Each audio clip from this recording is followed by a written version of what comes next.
Febrero 20, cuarta clase de cristianismo. Vamos a empezar.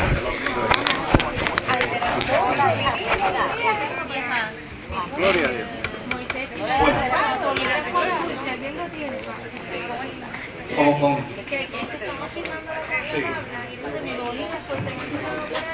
Bueno, realmente no son las 8 todavía, es que El Ávila la pone. eso lo ponen ahí, pero 7:59. Sí, es que Ávila lo son los menos 2 minutos. Está adelantado. Pero vamos a tener un momento de oración y así comenzamos.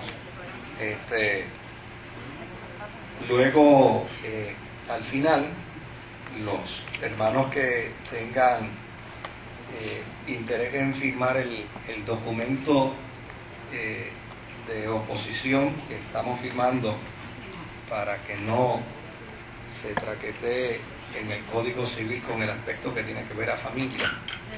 Ay, Mayra Montero. Sí. Puso aquí este Bueno, aquí está, tiene el perfecto derecho a eso. Y nosotros tenemos el perfecto derecho a defender nuestros valores. Esto no se trata de quién más grite, ni de un lado ni de otro, sino de los valores del país, ¿verdad? Y ante eso se trabaja con la ayuda del Señor. Oramos. Señor, gracias te damos en este día por todas tus bondades, por tus cuidados, por tus misericordias. Y gracias por esta oportunidad que nos das de poder llegar a tu casa y disfrutar de un tiempo grato en sana y franca camaradería cristiana. Trae con bien, Dios, a los hermanos que vienen de camino y permítanos disfrutar de un tiempo grato y de bendición. En el nombre poderoso de Jesucristo, tu Hijo amado Señor. Amén. Mire, la historia de la iglesia cristiana la pudiéramos resumir, por lo menos hasta lo que hemos trabajado, la pudiéramos resumir de la manera siguiente. No existía ninguna probabilidad, ni la más remota probabilidad, de que el cristianismo pudiera prevalecer. No existía. De no haber sido porque Jesús lo declaró vencedor. Fíjense que cuando Jesús habló de la fe cristiana, dijo que las puertas del infierno no iban a prevalecer contra ella. Y esa palabra profética de Jesús es el cumplimiento más fiel y más cabal dentro de la historia del cristianismo. Primero, el cristianismo empieza con el pie izquierdo, con la muerte de un Mesías a quien se entiende un criminal.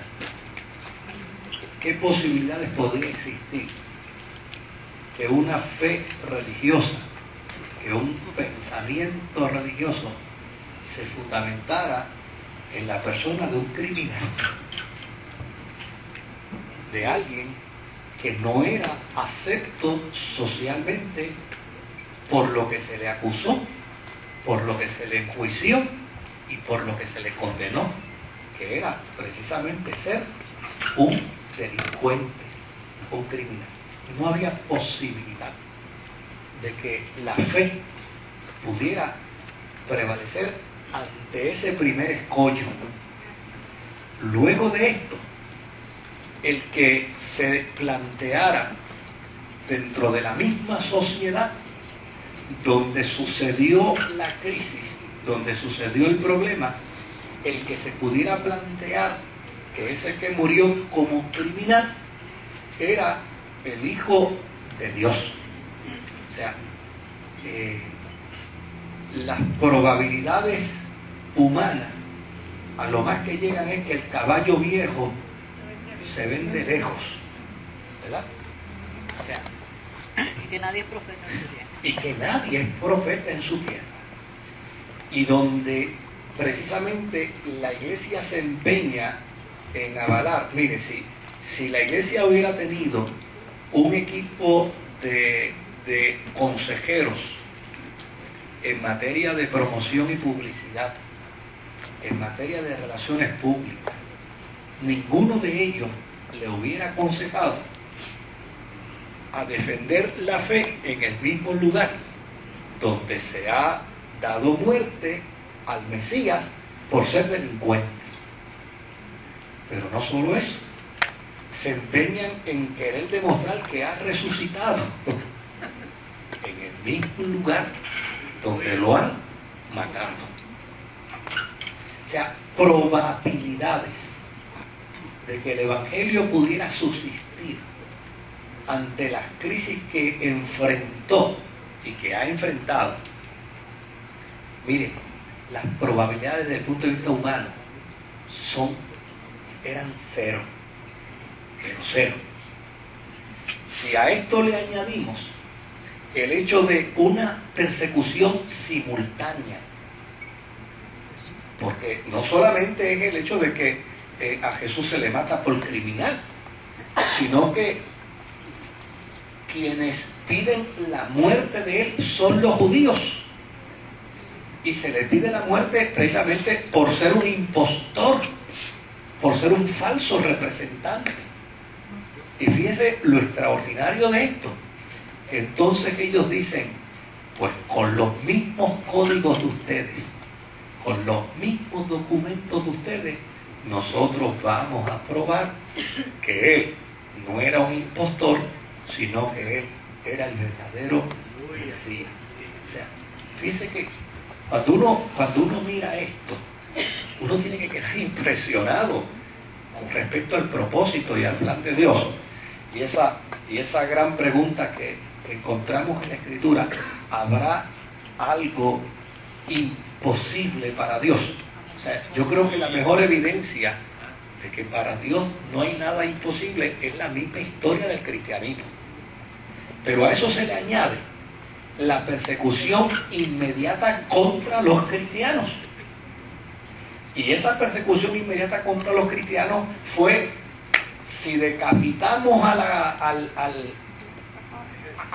al hombre de que era la cabeza, ahora es cuestión de liquidar el árbol, y en cuestiones de semana nadie quedará sobre la tierra de Jerusalén proclamando ser cristiano. Y ante ello, fíjese lo que hacen los cristianos judíos. Dicen, pues donde vamos a probar que Jesucristo es el Mesías, es que ellos no nos tienen que ir a buscar.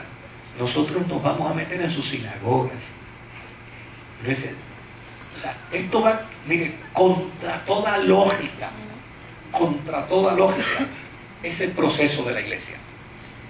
Luego finaliza el primer siglo, y al entrar en el segundo siglo nos topamos con lo que tocamos la semana pasada: el desarrollo de un pensamiento político religioso dentro del imperio que nunca existió, nunca había existido, pero ahora de momento surge necesario, surge importante, y el imperio desarrolla un vínculo con el pensamiento político y religioso, y de inmediato decide que quien no esté dispuesto a cumplir con esa interrelación política y religiosa en el imperio es reo de muerte. Y los cristianos dicen, pues nosotros no estamos de acuerdo. Y de inmediato, quien era el aliado, porque fíjese que en el primer siglo el imperio fue aliado de la iglesia, el imperio fue aliado de los cristianos. La mejor evidencia la tenemos en Pablo.